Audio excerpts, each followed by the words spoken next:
Hey there, Kirsty Morfoot from Holistic Music here. Today I want to talk about what is holistic music and what is the distinction between holistic music and regular music education. So for anyone who's been through music lessons before in some form or another, most of the time in our sort of general society, there is a really clear focus on two particular dimensions of the human experience, and that's the physical and the mental. So in lessons we learn the physical movements of how to navigate the instruments. We learn the practical skills that we need to play the instruments. We also develop the knowledge in the mental realm of how music works, all of the music theory, how to read music. And this is generally considered the main scope of learning music. And through my personal experience, learning, practicing, creating, writing, teaching, performing music over more than 35 years, I found there to be massive gaps in this model and that it's been really lacking in a lot of important ways. Actually, some of the ways that are most intrinsic to music itself. So then if we think about, when we get inspired to learn music, what it is that inspires us. Usually it's a feeling, right? We get a certain feeling, we get an inspiration, we get some kind of calling from music. And ultimately we want to express our feelings through it, and we want to connect with people through the music as well. So primarily our drive and our motivation and our inspiration to learn music is an emotional one. And it can also be a spiritual one where we get to experience something beyond our personal selves, when we start to realize that we're actually bigger than we think we are.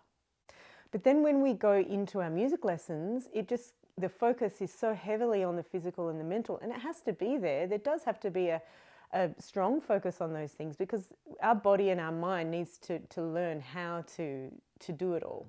We need to build up the skills and the knowledge.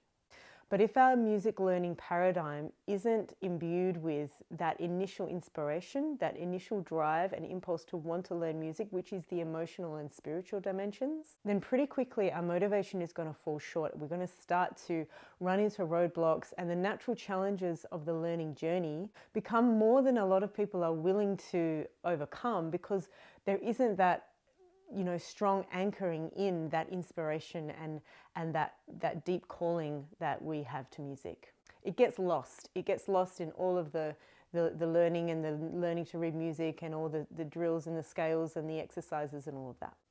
And the traditional mode of learning music also misses out a really, really important aspect of the power that music can have in our lives. And that is the power to come to know ourselves more deeply, to come to feel and experience ourselves more deeply, to understand ourselves more deeply, and to grow and transform and expand as human beings, not just in music, but in all dimensions of life. When approached with this in mind, music practice has the power to be truly transformational. And I believe that it's actually this that we're looking for in our music practice. We're looking to expand beyond our limits. We're looking to experience ourselves as more, as bigger, as more fully expressed than we are currently in our lives. And music, we know, is the vehicle, or a very powerful vehicle, for us to be able to do that. So these are many of the reasons why I created the holistic music method. And I'll just explain the different dimensions of the holistic music approach and what that means for your music practice. So for something to be holistic, it's really embracing all dimensions of something. And in the case of holistic music, the way that I describe this is the 4 primary dimensions of being human, which are the physical, the mental, the emotional, and the spiritual dimensions. And as I've mentioned, we already get a great opportunity to work through the physical and the mental dimensions of music, but there is actually more to them than we normally get taught in music anyway. So in the holistic music method, we actually get to expand what they actually are and look at more of these dimensions than we currently experience in the practice and learning of music. And we spend a lot more time on the emotional and the spiritual dimensions, making sure that our music practice is imbued with these, because this is where the inspiration lies. The physical and the mental dimensions are sort of there to serve that emotional expression and that spiritual expansion. So the physical dimension is obviously all about the body. It's about movement. It's about the contact with the instrument. It's also about embodiment, feeling the physical sensations of sound within the body. It's our kinesthetic sense, it's our spatial awareness, and it's connecting in with the ways that movement helps us to learn music and learn musical patterns. It can be a lot like a dance. In the physical dimension, there's an opportunity to understand the body, and that the body moves more slowly than the mind or the heart or the spirit. It's actually on a much more kind of gross, dense level. And so it gives us the opportunity to learn how to be compassionate with the body, compassionate with that dimension of ourselves, patient. And it gives us an amazing opportunity to practice mindfulness, and also a portal into flow states, which I maintain is really one of the most primary reasons why we are attracted to doing music in the first place, because it has the potential to bring us into these states. And of course, it's about skill building. Anything on a physical skill level is obviously the physical dimension of learning music. So the mental dimension obviously has to do with the mind and all of the ways that we use and interact with the mental dimension of ourselves through the learning of and practicing and playing of music. So in this dimension there is knowledge. Obviously it's like the mental structures, like the patterns, the cerebral intellectual structures of music that we comprehend with our mind, and the way that we use our mind to navigate a musical space is actually obviously a very important aspect of ourselves to be able to use within music, and properly integrated into the musical experience. It's there to assist us. It can be so easy though to get caught up in the mind and get caught up in the intellectualism of music and actually forget the emotional source of why it is that we feel with music in the first place. Sometimes people have a little bit of a resistance to the mental dimension of music because they don't want to get stuck in that or trapped in that. But I maintain that in its correct place, it's absolutely necessary and a really beautiful support to that emotional and spiritual expression.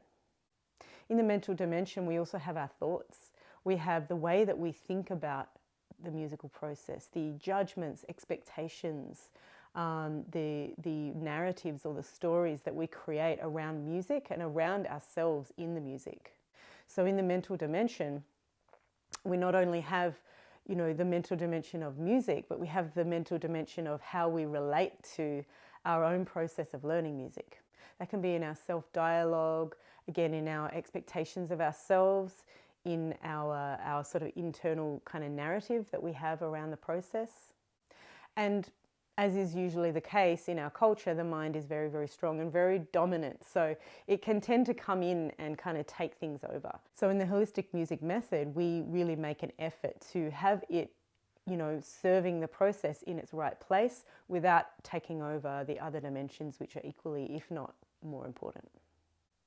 So the emotional dimension is really where music shines. It's a language that we use to express our emotions. And the connection between sound and feeling is a very profound one, and one that we can spend a lifetime journeying through and understanding of. The beautiful thing is that we can experience that emotional connection to sound without really having to do anything. All we need to do is make a sound, and we can make an emotional connection with that. And it's truly one of the most satisfying and enjoyable aspects of music practice, is to deepen and cultivate this sound feeling connection. So there's the emotional dimension of music and how musical sounds and structures make us feel and how we can use those to express ourselves. And then there's also the emotional dimension of how we relate to ourselves, again, in the process of learning. So on this level, as opposed to the thoughts that we have about this, which are more of a mental thing, it's the emotions that we have in relation to ourselves, the feelings of frustration or self-doubt or self-worth that might come up for us.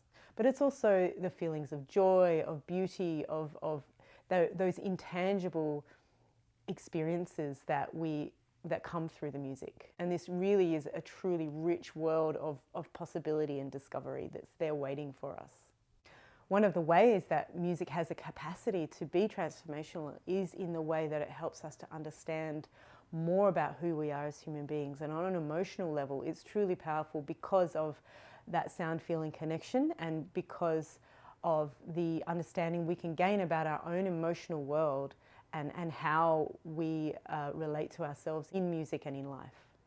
Through music, we have an opportunity to learn to trust our feelings, to follow our feelings, to allow them to be seen and expressed in the world, to develop a trusting and positive relationship with our emotions internally and in our relationships with other people.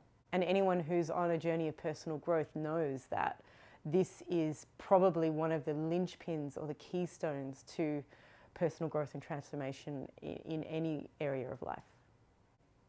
And then finally, in the spiritual dimension of learning and practicing music is really the place where we integrate all of these parts. And when I say spiritual, I don't mean religious. I just mean any way that we experience some kind of expansion beyond the personal self. This can often happen through the flow state, especially in music practice, because one of the hallmarks of this state is the sensation that you're being acted through, that it's not really you doing the playing, it's something greater. And however you want to understand that or label that or explain that, the subjective experience within the human being is that there is something bigger going on here than just me. And that experience can be really profound. And it's through the deep concentration that we can cultivate when we are bringing our attention into the act of playing music, into the physical, into the mental, and into the emotional dimensions that give us the intense focus that is required to enter these states of flow. And there are just amazing insights that can come from that. And what's really exciting is when people have their first experience of tapping into that and they realize, wow, this is what it's really all about. It's not about the physical, it's not about the knowledge. Even though those things do facilitate, they can be really wonderful portals into this experience. They're there to serve the expansion of that experience. But ultimately, what we're really looking for is that emotional, creative, expressive flow that helps us to feel ourselves, know ourselves, and express ourselves more deeply. So if you're on a journey of personal growth and you also feel called to learn music, I'd like to suggest just exploring what are some of the ways that you can actually bring all of these dimensions into your learning of music. In whatever pathway that you find, whether you decide you want to investigate working with me, which you're more than welcome to, or if you find that elsewhere, consider those moments where you come up against a challenge or a roadblock. And what happens at these times, often people tend to, put it aside for a while or get discouraged. But what you might really need in those moments is an opportunity to connect more deeply to the emotional and the spiritual dimensions of what music is to you and why you feel called to it. If you can connect to those things in the midst of the training of the skills and the knowledge to be able to play the instruments and learn the music that you love, that's going to sustain you through the challenge of that learning. So I just encourage you to just consider the ways that you can do that. And I will be making more videos about this as well, so stay tuned to this channel. And if you like this video and you want more, go ahead and subscribe. And also you can come over to Facebook. I've got a group on there, Holistic Music Community. Come and join us there because I also share some more tips and resources on that page, on that group, sorry. And I have my page, Holistic Music. It's actually facebook.com/holisticmusiccoach. And I'm on Instagram at Holistic Music Melbourne. All those links are in the description. And please drop a comment below if you have any insights or ahas or questions or ideas about what I've said in this video. Love the sounds you make and practice the beauty of sound always. See ya.